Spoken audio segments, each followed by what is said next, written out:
कबीरा खड़ा बाजार में, मांगे सबकी खैर, ना काहू से दोस्ती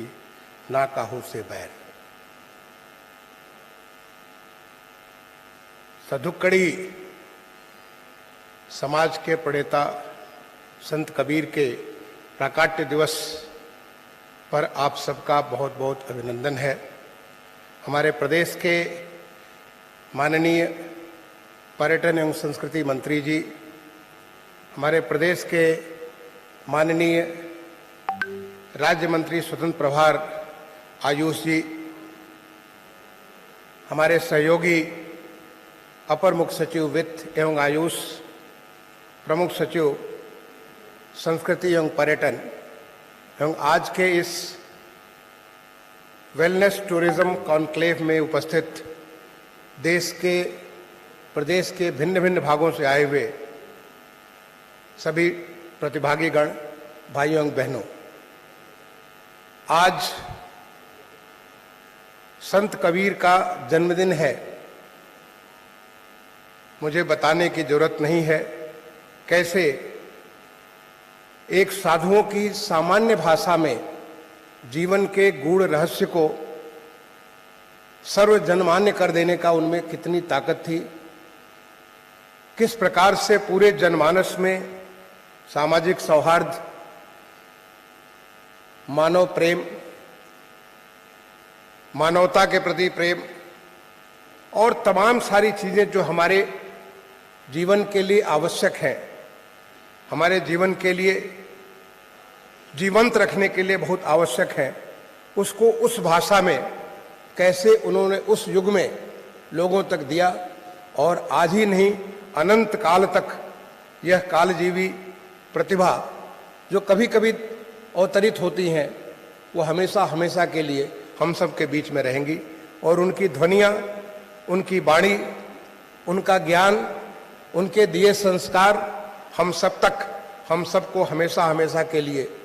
प्रबोधित करते रहेंगे, हमें उत्साहित करते रहेंगे कि कैसे हम अपने मानव धर्म को पालन करें। आज इस अवसर पर मैं धन्यवाद देना चाहूँगा माननीय संस्कृति एवं पर्यटन मंत्री जी को और उनके प्रमुख सचिव मुकेश मेश्राम जी को कि उन्होंने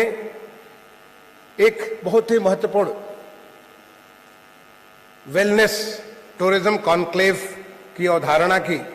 क्योंकि आज ही हमारे देश में जो हमारे ऋषि मुनियों ने हमेशा हमेशा के लिए मानव सभ्यता के लिए सदैव शारीरिक रूप से, मानसिक रूप से, आध्यात्मिक रूप से हमेशा हर प्रकार की वेलनेस उसकी अवधारणा करते हुए ऐसी कुछ क्रियाएं बनाई जिससे हम हमेशा के लिए स्वस्थ रह सकते हैं। और उस जो हमारी ऋषि परंपरा से, जो ऋषि कुल से, ऋषि परंपरा से जो बात निकली, उसे आज अंतर्राष्ट्रीय क्षितिज पर हमारे देश के यशस्वी प्रधानमंत्री जी श्री नरेंद्र मोदी जी ने पूरे दुनिया में उसकी अलग जगह दी अंतर्राष्ट्रीय योग सप्ताह के रूप में। 21 जून हर वर्ष पूरे दुनिया में कोने कोने में सब जगह, पहाड़ पे, नदियों के किनारे, समुद्रों के किनारे, शहरों में, गांवों में, गलियों में, सब जगह एक बड़े उत्साह के साथ योग दिवस के रूप में, अंतर्राष्ट्रीय योग दिवस के रूप में मनाया जाता है। हमारे माननीय मुख्यमंत्री जी, उन्होंने ये निर्णय लिया कि इस अंतर्राष्ट्रीय योग दिवस को हम लोग, चूंकि इस साल अमृत आजादी का अमृत महोत्सव बना रहे हैं, इसको एक अमृत योग सप्ताह के रूप में 14 तारीख से लेकर 20 तारीख तक 7 कोने में हम लोग इसको मनाएंगे, जिससे पूरे प्रदेश में एक वेलनेस की परंपरा, जो एक वेलनेस के लिए बहुत सारे कार्य जो कोविड-19 की चुनौतियों को स्वीकार करते हुए राज्य सरकार ने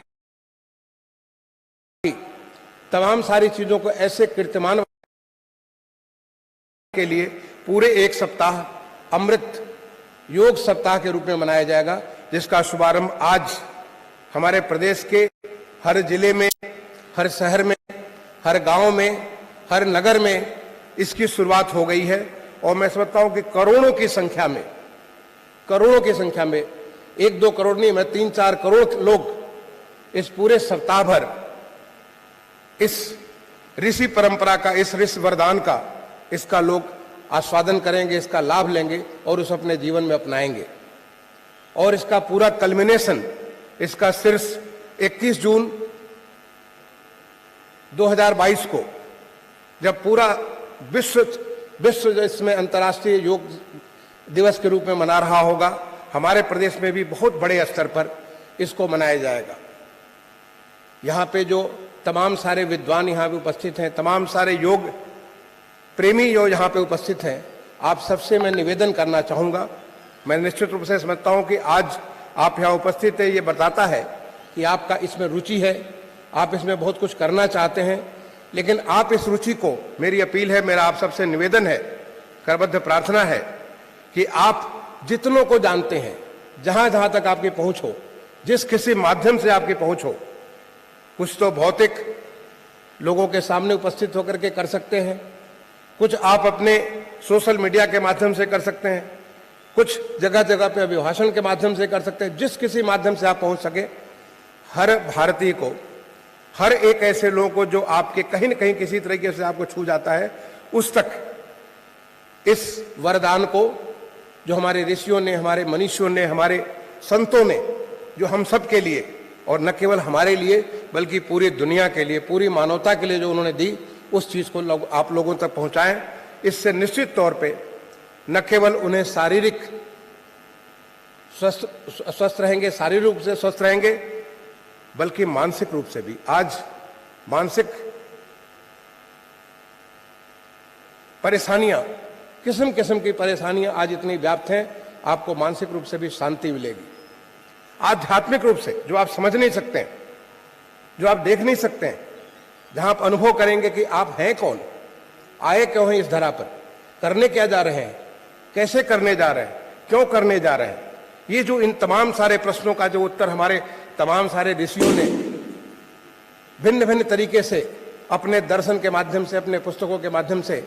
अपने ज्ञान का जो उन्होंने उद्बोधन किया उसके माध्यम से हमें दिया, आप उस चीज के उससे आत्मसात करेंगे, उसका आप दर्शन करेंगे। तो मेरा निवेदन आप सबसे यह है कि इस विधा को आप सबको अच्छा स्वास्थ्य देने के लिए और संपूर्ण स्वास्थ्य देने के लिए, जिसको हम कह सकते हैं इंटीग्रेटेड हेल्थ, जो संपूर्ण स्वास्थ्य देने के लिए आप हर लोग तो पहुंचाएं। मैं इन्हीं बातों के साथ आप सबको आज के इस संत कबीर के प्राकट्य दिवस के अवसर पर एक बार दोबारा अभिनंदन करता हुआ, प्रणाम करता हुआ अपनी वाणी को विराम दूंगा। मैं माफ़ी भी इस बात के लिए मांगूंगा कि मुझे एक मेरी बैठक है 10:30 बजे, बहुत महत्वपूर्ण बैठक है, इसलिए मैं माननीय मंत्री जी की इजाज़त लेकर के तुरंत यहाँ से निकलना भी चाहूँगा। बहुत बहुत धन्यवाद और आज के कार्यक्रम के लिए मेरी बहुत बहुत शुभकामनाएं। जय भारत, जय हिंद।